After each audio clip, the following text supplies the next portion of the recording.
We are recording, and I'm going to start the webinar in about a little less than a minute.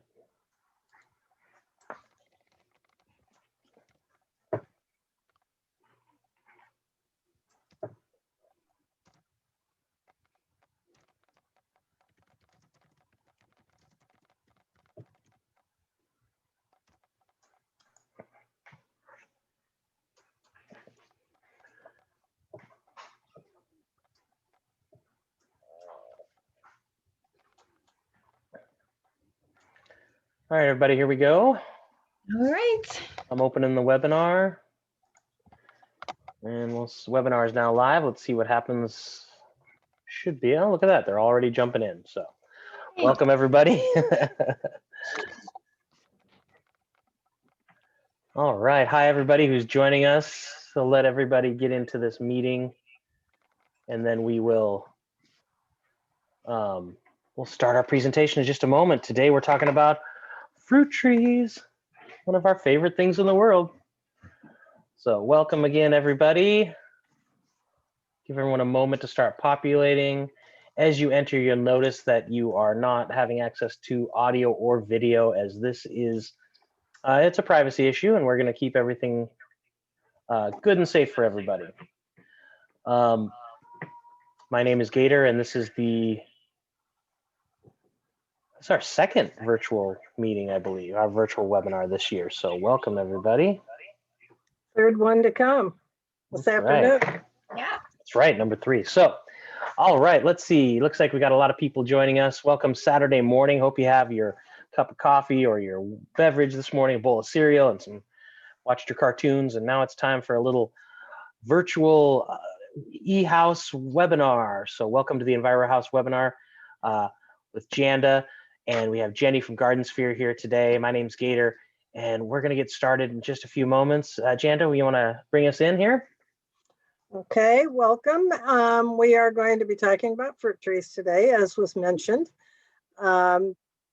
This is particularly timely because fruit trees are already in and being sold, the stock.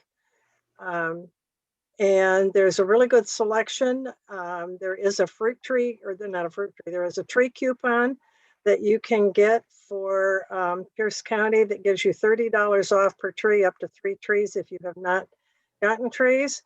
They really like having landscape trees because we're trying to increase the tree canopy for the environment, but it can be used for fruit trees. And some of the nurseries, I know GardenSphere is one of them, that they do, I think it's a 30% off sale this time of year on their fruit trees as they're bringing them in, which really helps between the coupon and that sale.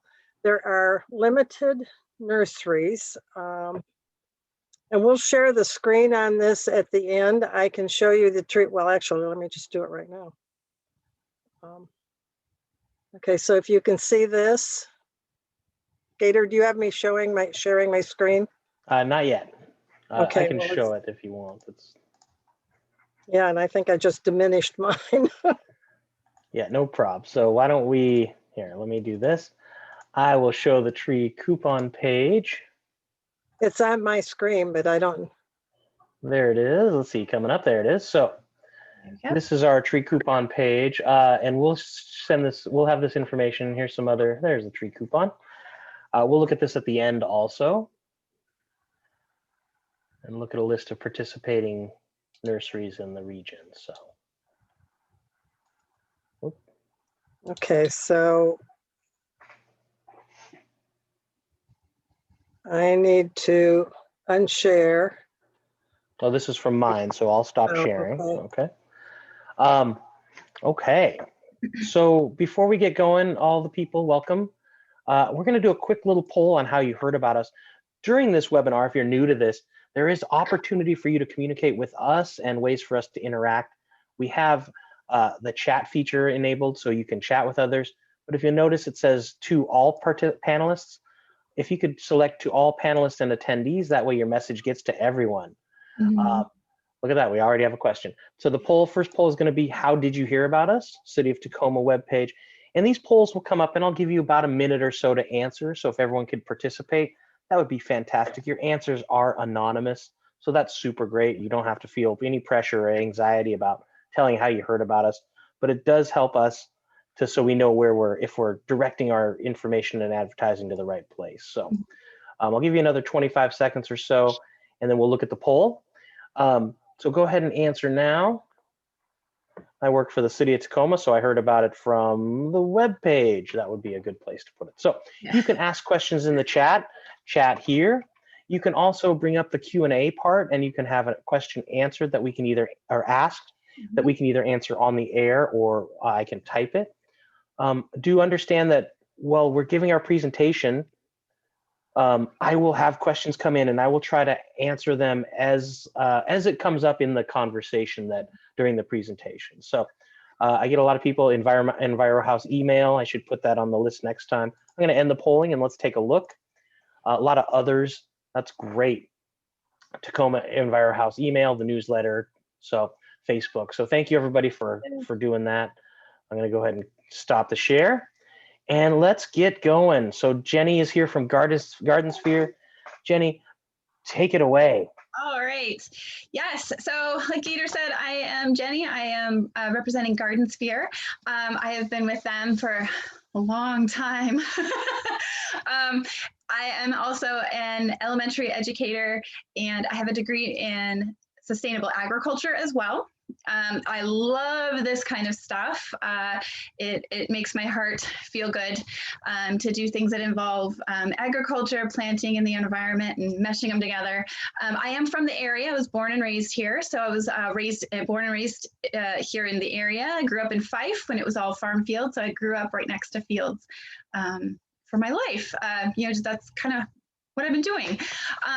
So we are going to be talking about fruit tree selection and care today. Okay, we did have if you're really into that pruning part, we did have a pruning webinar all about fruit tree pruning, and I know that information in those videos and will all be coming out and be accessible. That's right. They will be available online to watch the webinar that we just had last weekend. So. And we'll do another one, I'm sure, eventually, because that was a hugely popular video. So. Yeah. So in this one, I'm just going to be touching on that when we talk about care. So if you would like something more in depth, the fruit tree pruning webinars and classes is totally for you. I'm going to go ahead and share my screen and get into this fruit tree selection and care. It's a lot easier than you might think it is. It's pretty easy. You'll see. All right.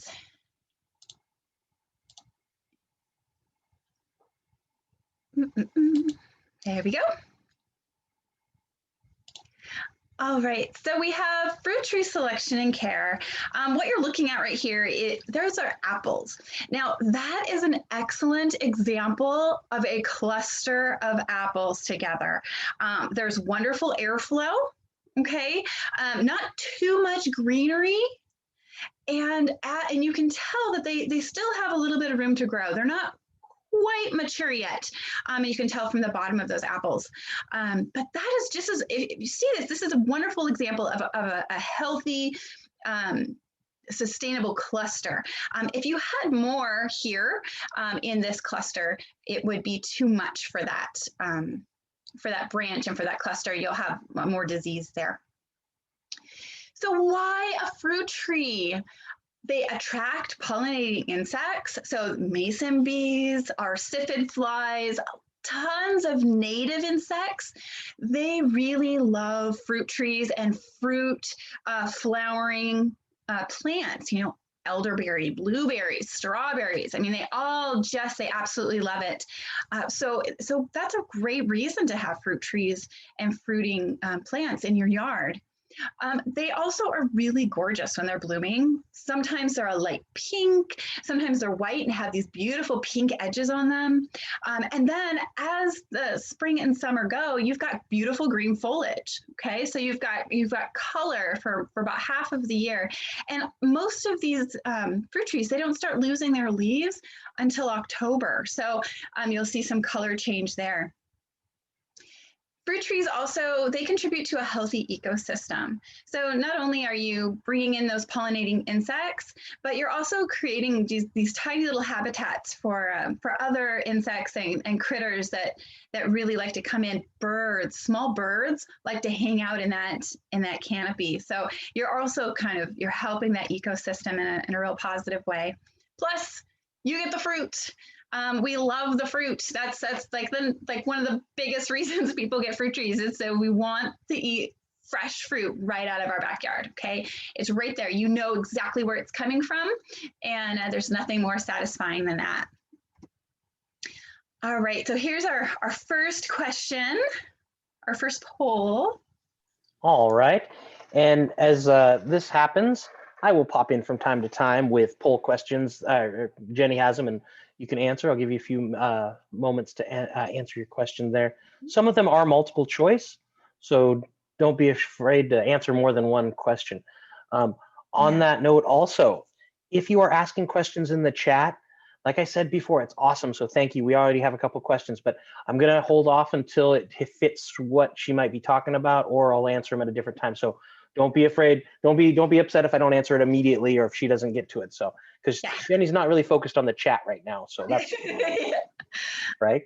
And I like to say that apple trees equals, of course, apple pie. And so, you know, the more trees that more apples I can pick, the more apple pie I get to make. So, yeah. All right, let's take a look at our poll and I'll share those results.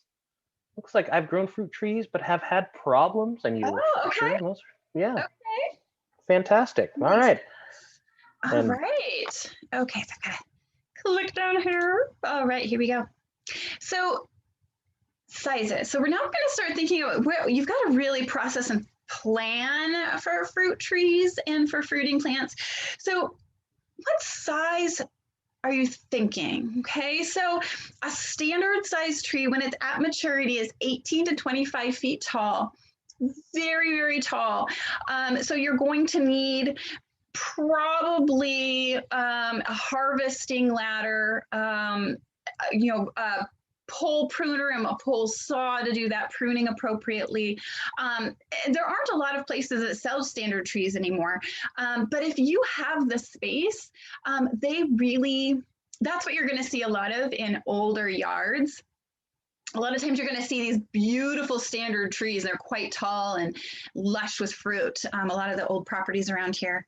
A semi-dwarf gets to 12 to 15 feet tall. So you could get away with probably an 8-foot harvesting ladder in there, and fairly manageable because then you're still going to need that pruning saw and pruning the pole saw and the pole pruner. But it's fairly manageable, and you can keep it shorter than 15 feet pretty easily. And then think about this, though, too. You've also have the canopy and how it spreads. So you're going to have about a 12 to 15 foot spread in the canopy as well. So it takes up that whole space.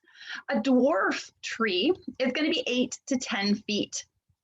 Now, they are super easy, right? Because you can keep them at 8 feet. You only need like maybe a little step ladder to get to the tallest branches.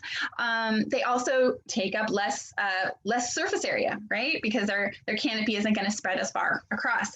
Now there are mini dwarf, and they max out at about 6 feet. It's a little bit more difficult, and the selection is quite narrow for the mini dwarfs. That's why I don't add it on here because it really is tricky to try to get those mini dwarfs. You're going to find a lot of semi-dwarf and dwarf, but they're super, super small, and they can be put in containers. So if you have a patio or if you have a deck, if you live in a condo and you really want to have a self-pollinating pear tree, which they do exist, or a little plum, you can totally do that with a mini dwarf. We do have a question real quick. Well, first of all, I'd like to say safety moment. If you are, cutting, make sure you wear a helmet with those pole saws. It's always good to be aware. Yeah. Some of these dwarf trees, it seems like a tall teenager could help you with that. So that's great. Mm-hmm. The other thing, a question was brought up. Can you talk about apple columnar trees in this capacity? You're talking about size of trees, so maybe that's somewhere you could bring that up. Yeah, most of the columnar are going to be about semi-dwarfs. They're going to get 12 to 15 feet tall.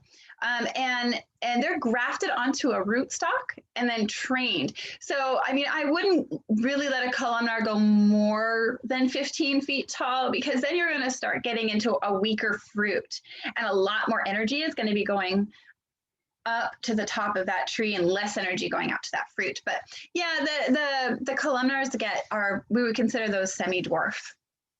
Good question. Two exceptions to this are peaches and nectarines. So they max out at about 15 feet, and they naturally are shorter fruit trees. Okay, they're not gonna, their standard is a semi-dwarf. Even though it may say standard on there, it is going to be a semi-dwarf size, which is kind of nice, because if you've got a peach or nectarine tree, it's not really going to get much taller than 15 feet, especially if you're pruning it, and you can prune it quite short. So you're also going to have to think about what your tree is going to need before you plant it. Do you have a location that is full sun? Okay, most of these, full sun if you want good fruit. Now, there are the Asian pears. They can go with 6 hours of full sun, and the European pears, they can go 6 hours of sun during the day, but you are going to want to place them where they get the afternoon sun, not the morning sun, because then that's going to be the heat that needs too. You're going to want a nice open area, because you're going to have to get in there, right? You're going to have to prune and pick and maintain the area below the tree and underneath the tree. And so you want it in a place that you can get to, because if you can easily get to it, the likelihood that it's going to get all of the care and love that it needs is going to go way up, okay? You're going to have to get some compost, tree fertilizer, Tagro. Tagro is a one hit. So again, that's a good for do it once a year. Or worm castings to fertilize that area, especially when you do that first planting. You're going to want to put a little compost in there, or put a little bit of nutrients in that hole. But then every year you're going to want to give it just a nice, maybe 2-inch layer of fertilizer or compost. I personally love using worm castings because those worm castings are coming from my compost, which I am making, and I don't have to buy it all. So if you're doing worm castings and you're doing worm composting, it's perfect. Well draining soil. I cannot emphasize this more. One of the biggest causes of fruit trees failing is root rot. It's because their roots are too wet during our winter months.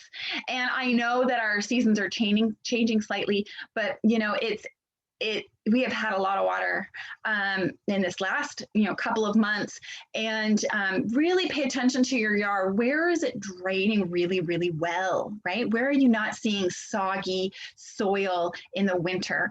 Because those roots are going to be really susceptible to root rot if you're planting it in a soggy area.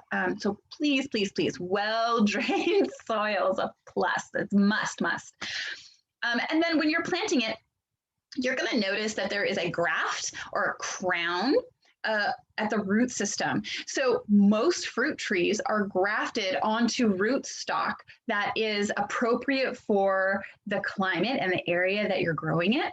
And so you're going to have a rootstock at the very bottom. You're going to see kind of a little nub, where the trunk and this rootstock were grafted together. And you really want to make sure that graft stays above ground. Now, what happens if that graft gets buried? You're going to start getting some fun water sprouts coming from that are from the actual variety of rootstock, and that can alter your growing of your tree.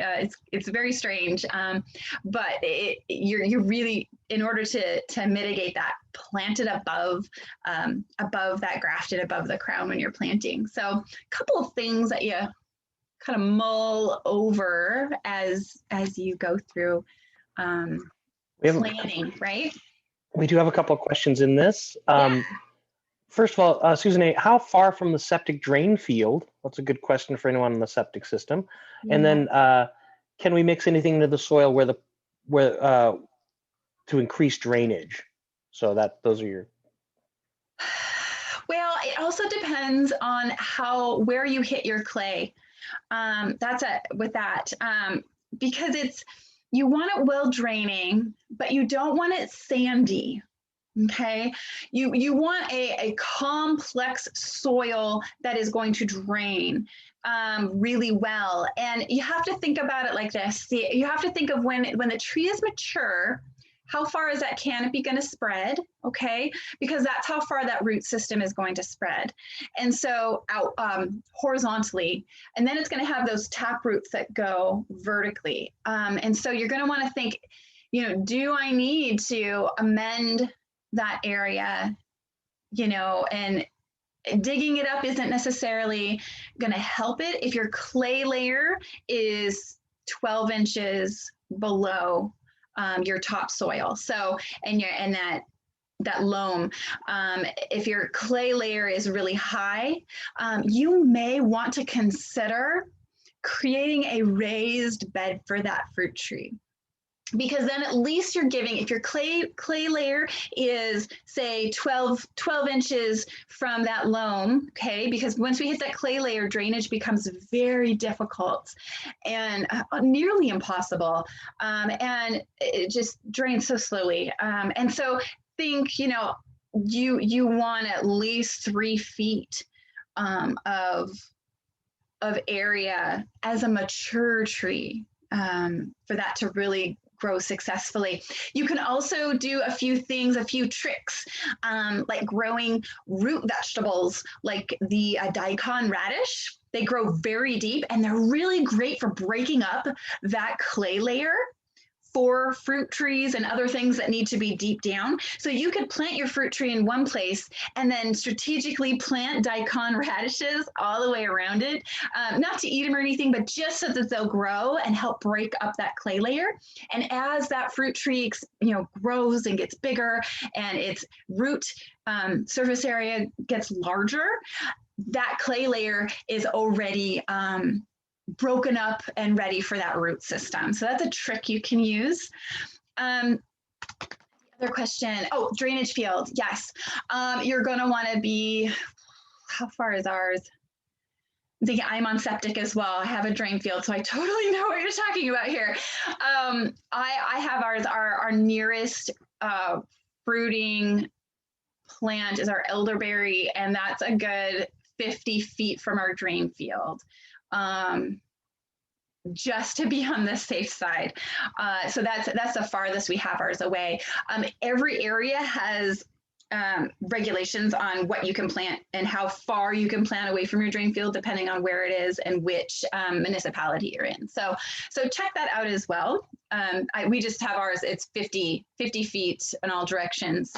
Fruit trees are away from that drain field. So however, I've got to say, my parents, I have they live in Fife, right? So they had peach trees, and they were 25 feet from where that drain field started. So, but see, they've got really sandy loam, clay layers way down there, things like that. So it drains really quickly.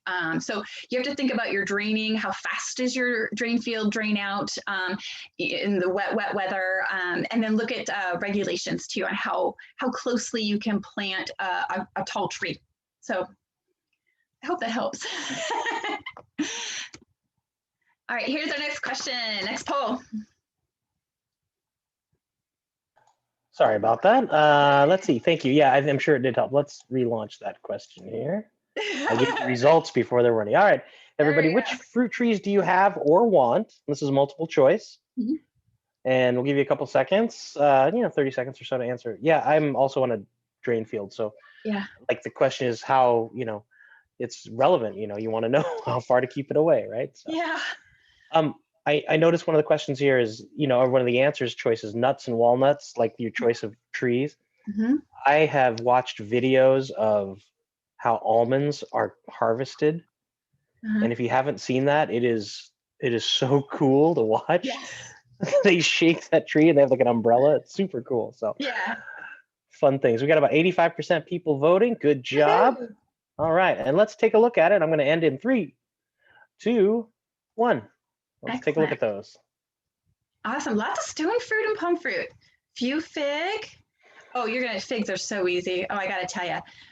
A little bit of nuts. Okay, good. This is very helpful. Excellent. Yeah. All right, so that goes right into talking about what types of plants you should choose. So our palm fruits, there's apple, pears, Asian pears. Now for our area, for our neck in the woods, there are little Pacific Northwestness. I gotta say Asian pears are like the best. They're so easy, and every single variety does exceptionally well here. Exceptionally well. Like pest management issues as well. Like very little issues. You might get some leaf curl, but you can nip that in the bud really quickly. Apples and pears, they are going to take a little bit more care, but also there are varieties that grow very, very well here. A lot of the European pears do quite well. The yellow winter pears are excellent. My parents have a winter pear that is just like to die for. When you eat it in November and it's juicy and crisp, it's so good. But there's lots of different apples that do quite well here too, that can take that shorter growing season.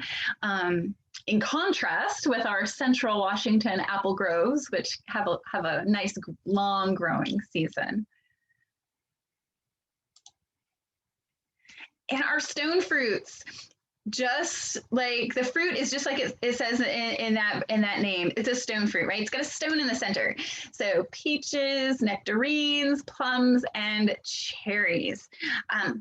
Out of all of these, the easiest stone fruit to grow is the plum. Now, the Italian prune is the most common around here, and it grows like wildfire. You can give it a beating. It can be run over, anything. Man, those Italian plums are a beast. So they can take any kind of neglect and just keep producing fruit that is delicious and bountiful. The peaches and nectarines, you really want to get a variety that does well in the Pacific Northwest. At the very end, we'll go over the GardenSphere tree list, and I'll point out ones that are really easy. If you've never done fruit trees before, that they're the ones to start with, and ones that have a track record of doing quite well. Cherries. Growing up, we had a Bing cherry tree, and it was us against the birds. We were always fighting the birds to get those cherries, even when we netted it. It was so funny. So if you do cherries, just know you're gonna have to be on it. You're gonna have to net it and get those cherries. That cherries are absolutely possible. And out of all of these, the peaches and the nectarines are going to need that all day southern exposure, just full day of sun. Okay, they need as much heat as you can possibly give them. So that's going to be super, super important. I have a way to tell when to pick the cherries. Yes. We have cherries. We have some Rainier and some pie cherries.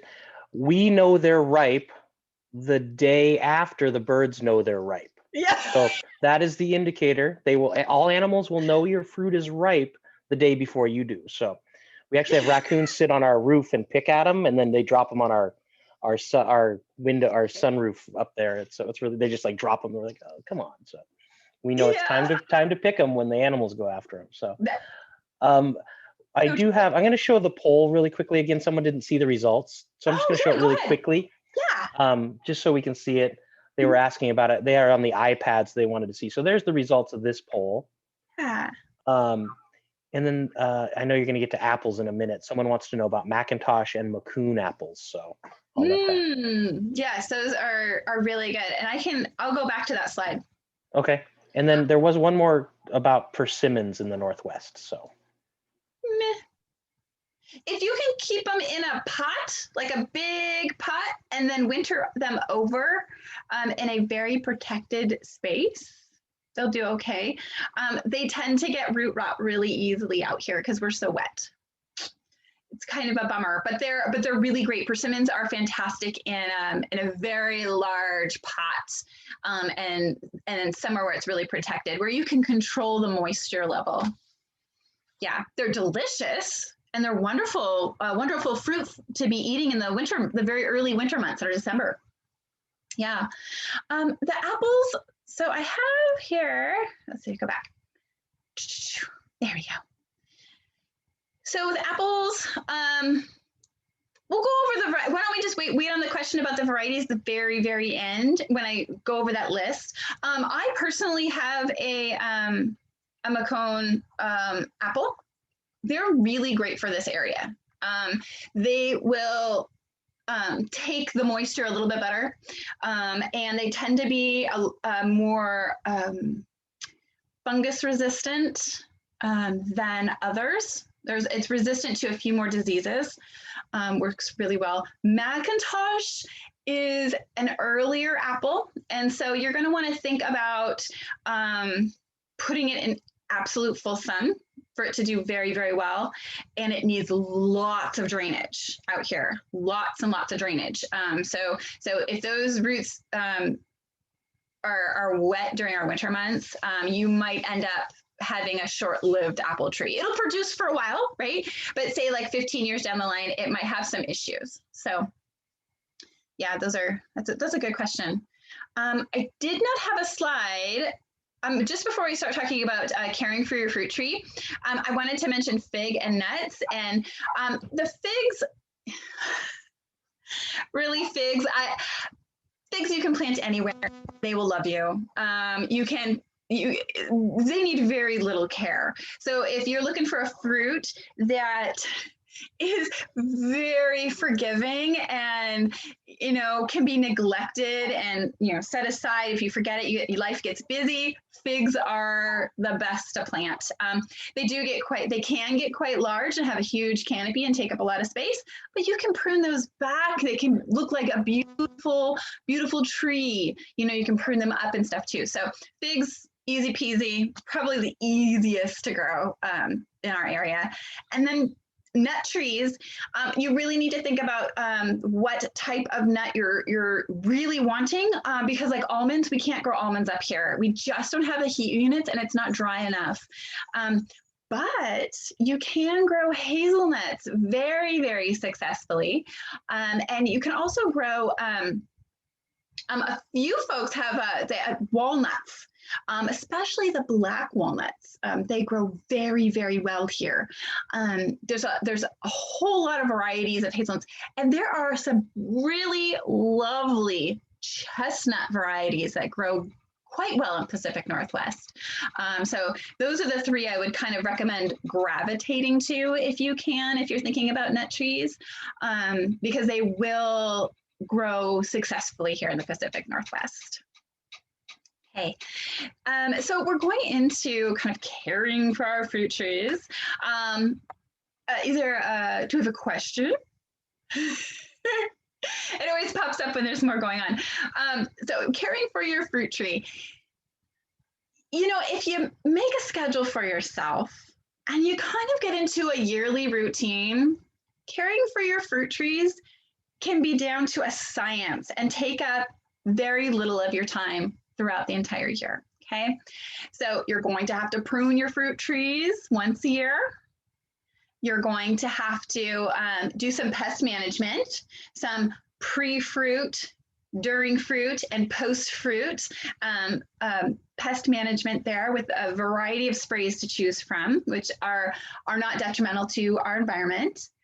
And you're going to have to manage pests on a regular basis. And depending on what fruit tree you choose, it'll depend on how you manage those pests. And of course, you're going to want to pick the fruit. Now, even if the fruit is bad, maybe it just has an infestation, maybe it's rotting, whatever, you need to make sure by the end of the season, all of the fruit is taken off of that tree. It really saps the tree of energy. Okay, and then if that fruit is left on the trees through the winter, you're also inviting a lot of hosts. The apple becomes a host for larvae and eggs, for sort of fun fun pests that are going to have a good time on your tree once the eggs start hatching and the larvae start getting hungry in the spring. So keeping all the fruit, managing that fruit, getting the fruit off of the ground as well, because in the fall we do get the yellow jackets and all of those insects are hunting for food. You'll manage that as well. Keeping the fruit off the ground also helps keep raccoons and squirrels, skunks if you have them. Some people still have skunks in their yards, and various creatures, kind of out of that area. It also manages mold and other funguses and bacteria from settling into that soil as well. So here are some basic pruning tools, super basic. Like if you had to get anything, these would be your top 3, okay? So on our left, we have a red-handled bypass pruner, pretty basic tool. What I really like about these bypass pruners is that you can replace the springs every year if they get rusty or sticky or they're not quite working right. The Fiskar brand actually has the Fiskar springs that fit beautifully right on those bypass pruners. This bypass pruner looks very similar to a Corona brand bypass pruner, but they all work exactly the same. You're going to use it to prune living wood off of your fruit trees when it's time to prune. The long-handled lopper, it's a bypass lopper, so it's got the same type of head as our bypass pruner, but the lopper has a longer handle, and it's going to take a larger diameter of branch. So that's for those thicker branches. You can also use the lopper for dead material as well. It gets through it really quickly. And always hold it at the end of the handle so you get as much leverage as you can, and hold it at an angle so you use gravity as your friend in this.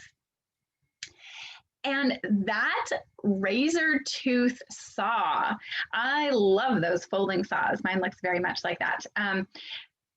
Fantastic for larger branches that you need to get out. 3-inch, 2.5, 3-inch and up, those razor tooth saws are fantastic. Super easy to use. You can keep them in your back pocket. I love that it has a loop because you can stick a carabiner on there and carabiner it to your, clip it to your pants as you're working in the yard. And with pruning, you are going to have to prune once a year. With all of the palm fruits and the stone fruits, figs, any of these things, you are going to have to prune every year. You'll prune in the winter months when the trees are dormant. Plums, you can prune in the fall, and that works well. So we get to some pest management and sprays that you can use. I personally love using neem oil. I use it pre-bloom. And so I use that before my blossoms open up and starting the pollination season, just to be proactive. It takes care of a lot of the mildew and funguses that might invade the tree over the winter months because we're wet and cold, and then they start getting a little bit warm and then they start propagating, and it does get those the mites. Any mites you have on your fruit trees, and a lot of the larvae that might be hatching out of their eggs. So I preemptively do it before my buds of my trees start flowering. Okay, you want to do it before, and then I spray again after the fruit is set. Now, I really want to emphasize, please, please, please do not spray your trees with anything while they're flowering. They won't get pollinated. Our wonderful little insects are going to look at those trees. They're going to take a whiff and they're going to go, forget it. We're not even going to touch these flowers. So make sure you do it if you're going to do a 3-time season. a spray of any sort, make sure when they're blooming and those flowers are open and we're in full pollination season, that you're not spraying anything at all. Wait until that fruit is set. So I spray again when the fruit is set, about the beginning of July. And then I do it again in September. We do one more spray in September just to take care of any of those funguses or those mites, anything that's still hanging out. And I want to get everything ready for winter, so when everything goes to sleep, goes dormant, I don't have to worry about it. And the pests, the mildews, the funguses, all of that will be much less when I start up again in the spring. So it's kind of reducing your load there with the insects and funguses and bacteria and things like that. So really helpful. Now what we're seeing here are 3 items that really help with apples, with our palm fruits, apples, pears, and Asian pears. I know that it says apple maggot barrier and apple maggot ball and codling moth. All 3 of these things, I have used all of them, and they absolutely do work at keeping these at bay. Okay, the apple maggots are one of our #1, biggest pests for apples, for sure. It's their jam, and we are in the right climate for those apple maggots. And so these are red apple maggot balls, and you want to hang 3 per tree. Now they come back in boxes of 3. And in that box also comes the sticky tanglefoot that is on the outside. Now, if you run out of that sticky material, you can use petroleum jelly. It works just as well. But you can see the one in the picture there, it is loaded. Now, of course, you are going to, there are going to be some insects that get caught on that are not that moth and that fly. So you just have to be aware of that. But what you are going to do to encourage that fly to come is you're going to put a pheromone on there. And that pheromone will attract them so that they're not laying eggs. Because once they lay those eggs, that's how we get those holes in our apples. It's the maggot that is eating its way out of your apple and just having a heyday in there. I've used the barriers, and the barriers do work very well. You want to make sure you put them on when the fruit is quite young.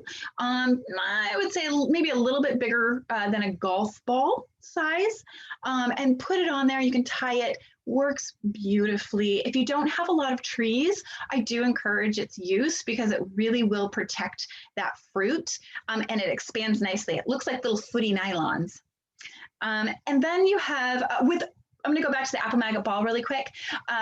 You are going to have to take that off probably end of June, beginning of July. You're going to set it out in March, and you're going to have to take it off, clean it, and reapply that sticky stuff, because through the whole summer months, you want to make sure you're getting those flies. So you're going to have to remove it and clean it, and it's quite the process, but it's absolutely worth it to have maggot-free apples. And then the codling moth trap. They also lay their eggs, and the larvae absolutely love apples. They just think it's fantastic. So you hang a codling moth tent. Comes with a pheromone, so it tracks them in. The cool thing about these tents, though, is that if you have, if you want to do some science, it has a grid inside. So you can actually count and write the date that you counted, how many insects are in there, and how many moths are in there, and then you can go back. Say maybe you're checking every 2 weeks, right? And then look and see how much. So you can get the life cycle going, so which will also help with some of that pest management. Maybe you have to spray some fruit tree spray or neem oil. Maybe you have to do it at the end of June rather than waiting until July, because you just that life cycle, the load is so high. Maybe you just have to do that. So all of these things can be purchased at stores, GardenSphere, Portland Avenue, a lot of different stores carry these products. Next poll. Fantastic. I do have a question about pest control while I share this, and it's the tree coupon program. Let's see, cancel. Let me make sure I'm on the right one. The question is about rats. And it's, I've planned on planting fruit trees this spring, but I recently found a dead Norway rat in my yard.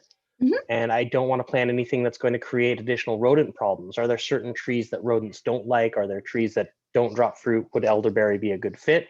That's something I'm not familiar with. A Norway rat. Oh, they're our #1 Pacific Northwest local rat. They are. Oh, okay. Yeah, they're our #1 rat. There isn't a lot you can do, because if you have fruit and if it drops, if you've only seen one, it doesn't sound like you have a huge issue. Say if you have, a colony, then it might be a problem. I have a lot of fruit trees. My folks in Fife, they have tons of fruit trees, and we live by a creek. So, we just don't have that problem with the rats. They don't come up. But they have a lot of predators here too, so if you have a barn cat, or you have other animals that eat them, you're in good shape there. But if you've only seen one, then I wouldn't worry. I would not worry about that. Your biggest culprit is going to be a squirrel or a raccoon. They're going to come in and try to eat that fruit. We've got a lot of people. Have you participated? No. Okay. A lot of people haven't participated in the tree coupon.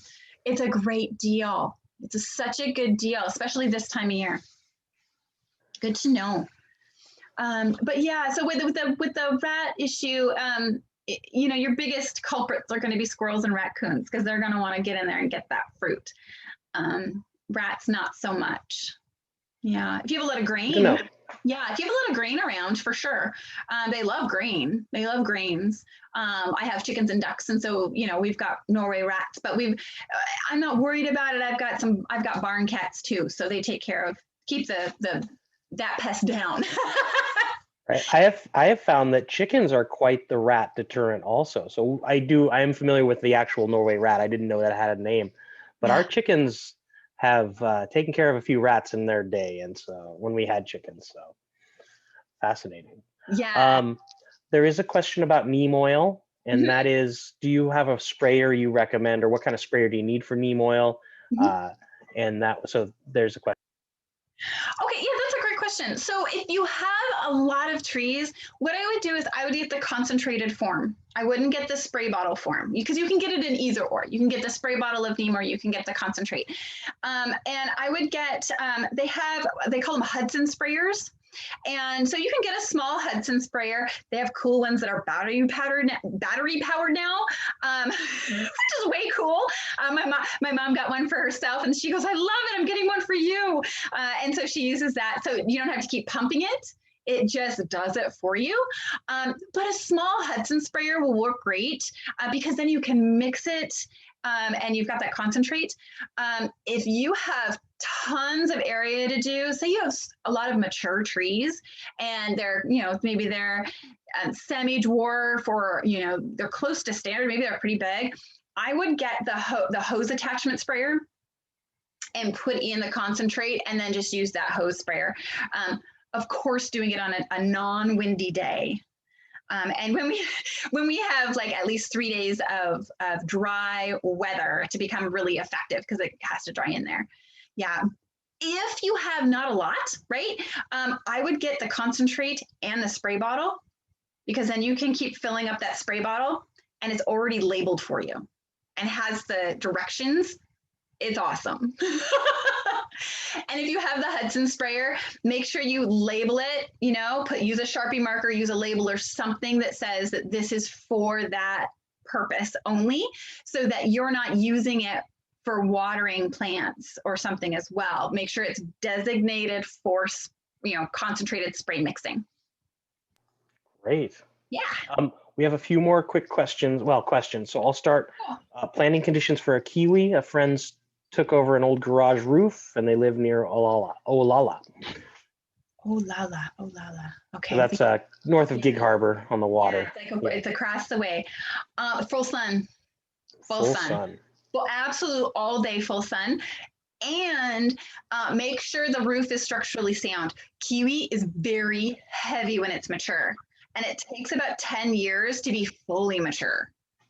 Good to know. You do need to have a male and female, and you can have 3 to 4. I like to say 3 to 4. You can get up to 6 females to 1 male, but 4 is good because then you get really good coverage with the pollination. But you need to have that male and the female kiwi to get any fruit at all. Fantastic. And kiwi do well up here, huh? That's something. The hardy kiwi do way better than the fuzzy kiwi. Okay. And the hardy kiwi are tiny. They look like little grapes, and you can just pop them in your mouth. They're not. Oh, yeah, I've had those now. Yeah. Another question about fig trees. Okay. Why fig trees have such a short harvesting period, and there are a lot of young fig fruits do not ripen to maturity? Is it due to the weather here? Figs are strange. So they have these cycles where they set for the next year as well. So depending on the type of fig tree you have, you'll have a 1 set or you'll have a 2 set season. And so if you've got a fig tree that sets twice, you're going to get that first batch, right, of figs through. They're going to set, and then they'll ripen and be delicious, and you'll eat it, and it's wonderful. It's going to set again, and those can winter over to be harvested later. So it just kind of depends on which type of fig you have. But figs, the famous Olympian fig, it sometimes will do that double set.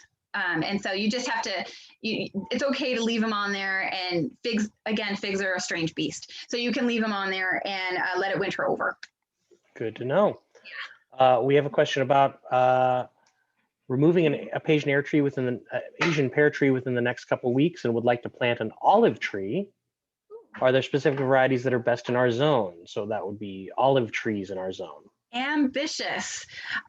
Olive trees do not do well in the Pacific Northwest, and they will fruit very little. They're beautiful. They're going to look gorgeous. You are going to get very few fruit from that.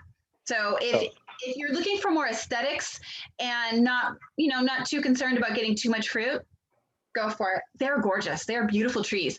But we just don't have the heat units on this side to do it. There are a couple varieties that will set more, but still it's going to be a very small harvest on those olive trees. So don't cash out your 401k to start an olive oil business here in the Northwest. Yes, very Mediterranean is my thought, right? So, exactly. This is the wrong climate. Right? We used to live in Sacramento, and that was probably better for olives, but yes, I don't really eat olives, but that's a little bit better. You're right. Just not much better. Yeah. So olive trees. Are there?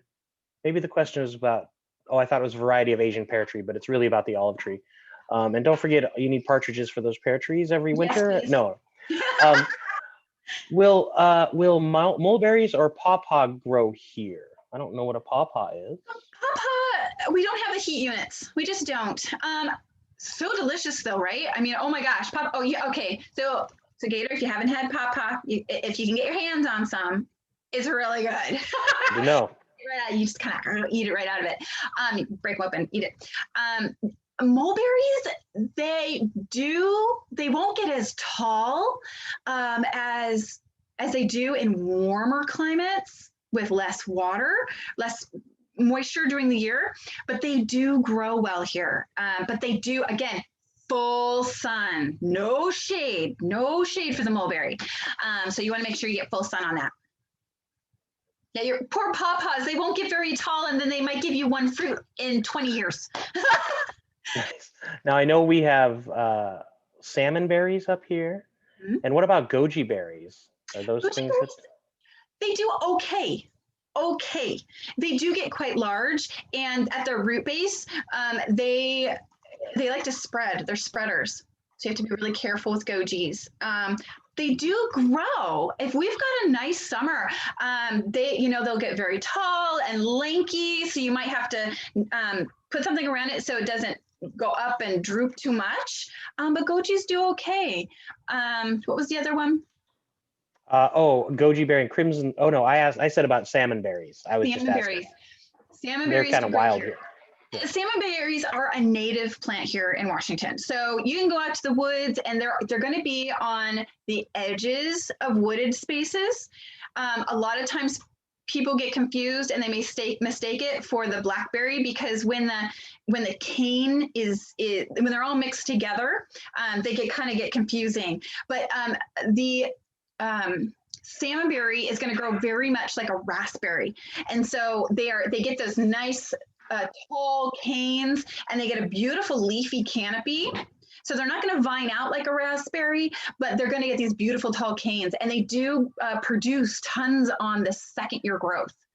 But again, you're going to find them at the edges of woods where they get 6 hours, 8 hours of sun a day, you know, Nice. and it's not facing south either. You're going to find them on edges where they're facing north, so they get a little bit of that cool air too. Great. We're gonna bring Janda back. We're gonna get to the tree coupon stuff and then your list of trees available. So welcome back, Janda. Thank you so much, Jenny. This is great stuff. Yeah. Okay, so first, for those of you at the beginning, I apologize if I was distracted. My furnace is out and I was trying to negotiate getting some firewood that's supposed to have been getting here all week, and it finally is here. So I was trying to get somebody to go unload it, my kids. Anyway, so I wanted to share the screen on the, let's see if I can do this. So you have to let me in, Gator, on sharing the screen. Mine is up. Oh, Gator, You're muted. Sorry, I think you should be able to share. There's It's a little. on. Well, maybe not. Okay. All right. So if that shows, is Not that yet. showing? Nope. Not Let me yet. go ahead and share. This is you want to do the tree coupon, right? Yeah. Okay, so here's the tree coupon, and I'm going to put this link in the chat so that people can just click it. There you go. You can go ahead and talk about that. Okay. So you can't let me see. You can't see my screen. No, I can't see mine is- your screen. No. Mine is on. I think you took me off on your end, I think. It's okay. It's up now. Yeah, so. No, because I've got the plant list up too. Oh, okay. You want both of them. Yeah. I can't So do if you both at can- the same time. So. Well, no, but can you share my screen?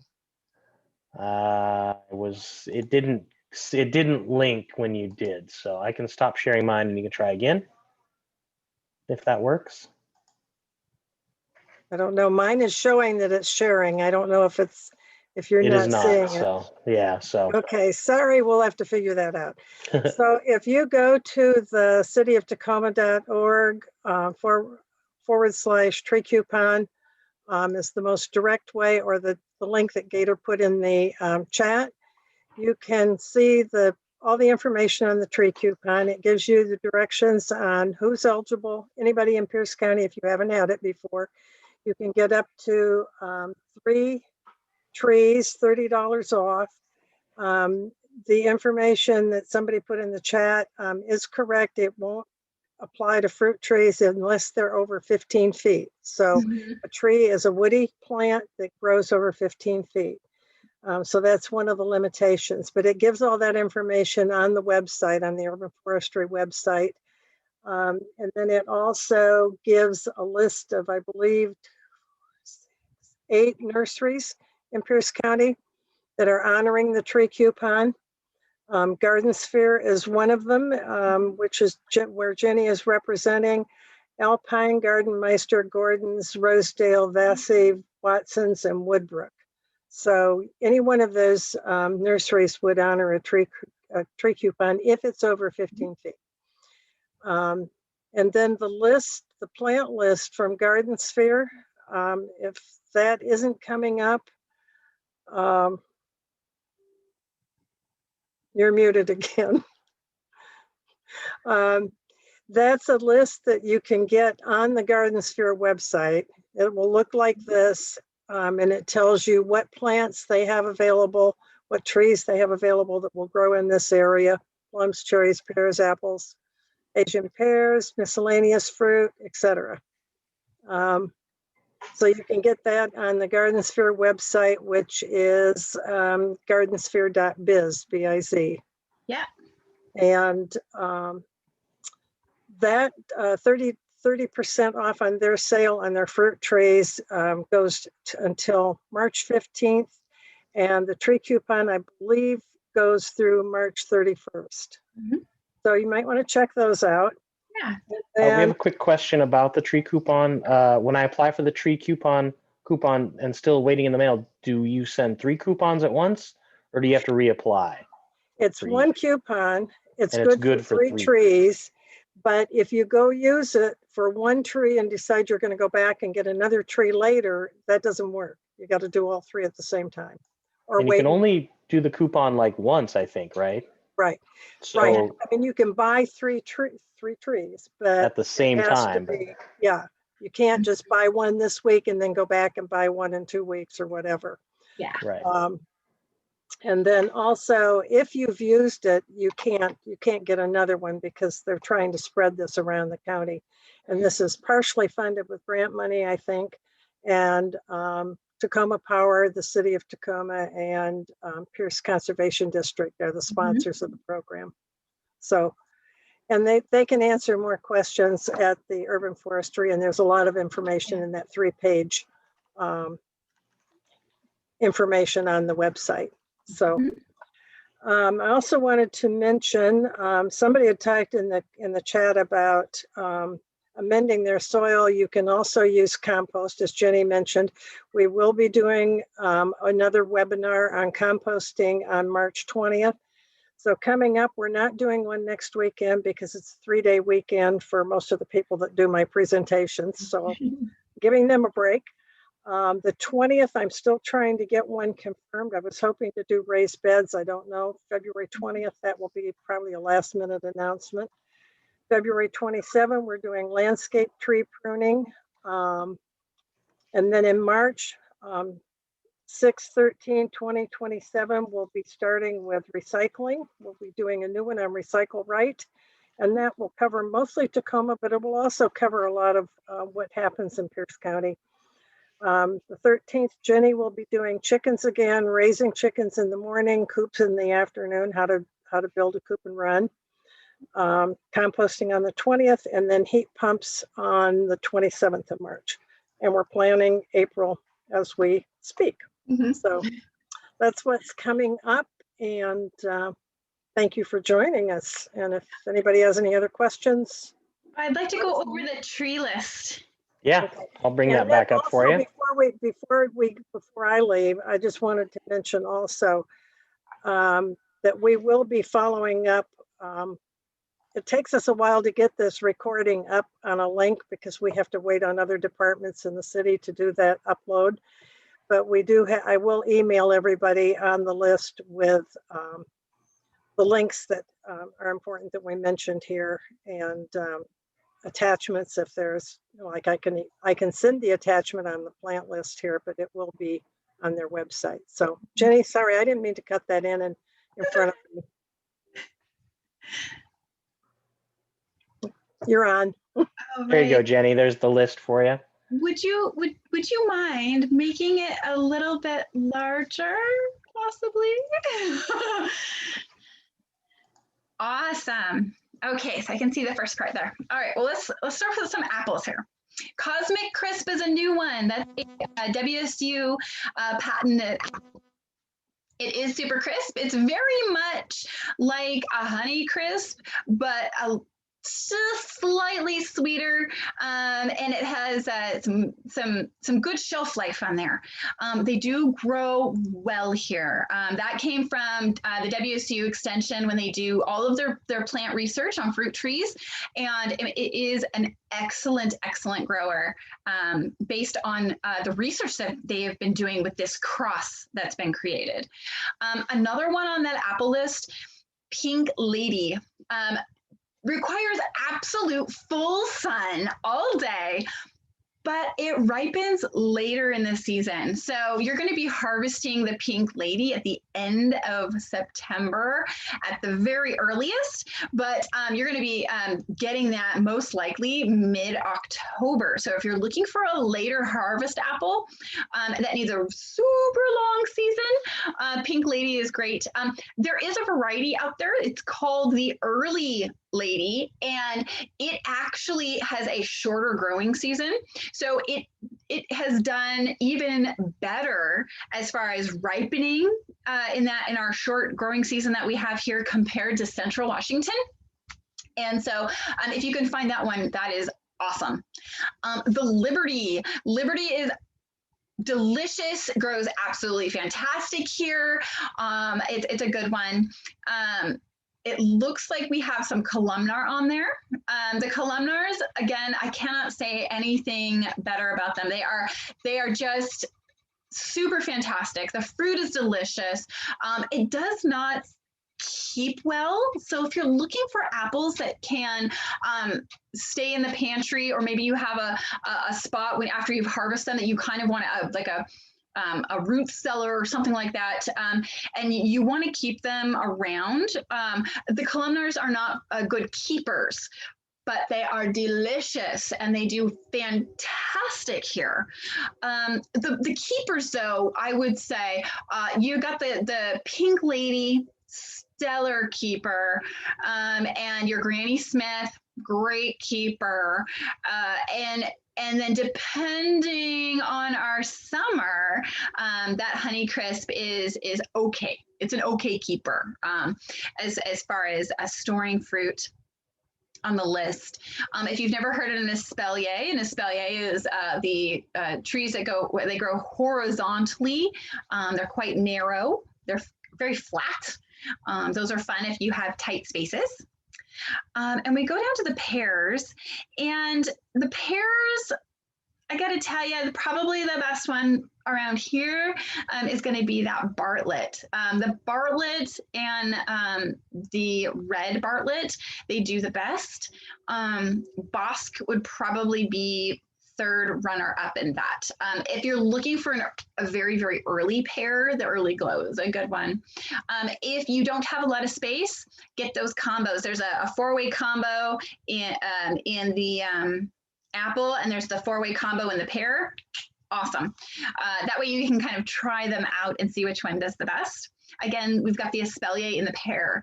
Espalier, you're going to find mostly in your palm fruits. You're not going to find them in our stone fruits.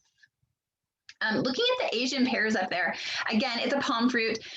Any Asian pear, again, I cannot express how much I love Asian pears in our Pacific Northwest weather, because every single one I have ever grown has done phenomenal. If you get the 4-way combo, my mom has, over the years, my mom and dad have planted several 4-way combos, and they're just fun because then you get to eat some at early, mid-season, and late season. You know, they're super awesome. So if you don't have a lot of space, the 4-way combos are fantastic, but any of the Asian pears will do wonders in your yard. And they're crisp and they're sweet and they store very well. Asian pears always store well. The Bartletts, they store okay. Okay. The Bosques are going to store okay. If you can catch them after we've had if you get a winter pear, there are called the winter pears, and you harvest winter pears after they're a European pear, and you would harvest them after we get our first cold snap. Those store phenomenally. When we're looking at the peaches and the apricots, Frost Peach is kind of an old standby. Galaxy Peach, it does okay, but again, you know, don't be heartbroken if they don't produce a lot of fruit. They do need tons of sun, but both of those varieties have been kind of grown and developed to meet our shorter growing season. So they should do fairly well in their 4th year once they're fully established. You'll probably have you'll have enough fruit to be super satisfied. And then when we look at the nectarines, both of them are quite good. But again, full sun. And again, with peaches and apricots and nectarines, you want to make sure you have excellent drainage, excellent drainage. And as like full sun all day, south facing, hot. Okay. The fruit salad is a lot of fun, but what you're going to find with that fruit salad combo, you're going to find that plum does so much better than any of the other three that you're going to be like, oh man, I should have just bought a separate trees. A lot of times the apricot is the one that doesn't last very long and succumbs to a fungus or something, and then you're going to get some leaf curl in there as well. So the combos are fun. Just know that they're not going to be there for 30 years. The combos have maybe a 20-year lifespan, and then one of those varieties will take over, one or two of the varieties will take over that tree. But they should all fruit at basically the same time so they can pollinate each other. Cherries, Rainier does great here. Any of the pie cherries do fantastic. Bing, good one. The Angela is okay. Glacier does really well. Glacier doesn't mind having a short season. And again, with cherries, full sun, and get them before the birds do. The 4-way combos are great with the cherries because then you can try out which ones you really like, and if you have room, then you can plant another one of just that variety. The cherries will do okay, and the 4-way combos look a fun way to do that. Plums, seriously, any kind of plum that you plant here in the Northwest, gonna do awesome. Any kind. They love it here. They absolutely love it here. What you're going to find is that your plum is going to excel. It's going to do the best out of all of your fruit trees. It just is. It's just one of those things. Our climate is just so suited for plums, and really mix it up. You can train plums to stay quite short. So if you end up getting a semi-dwarf and you really only want it about 10 feet tall, they'll be totally okay with that. Okay, you can prune them and train them to be quite short, which is great. Very forgiving plants, easy to take care of. I think the one thing that you may have to deal with is maybe leaf curl.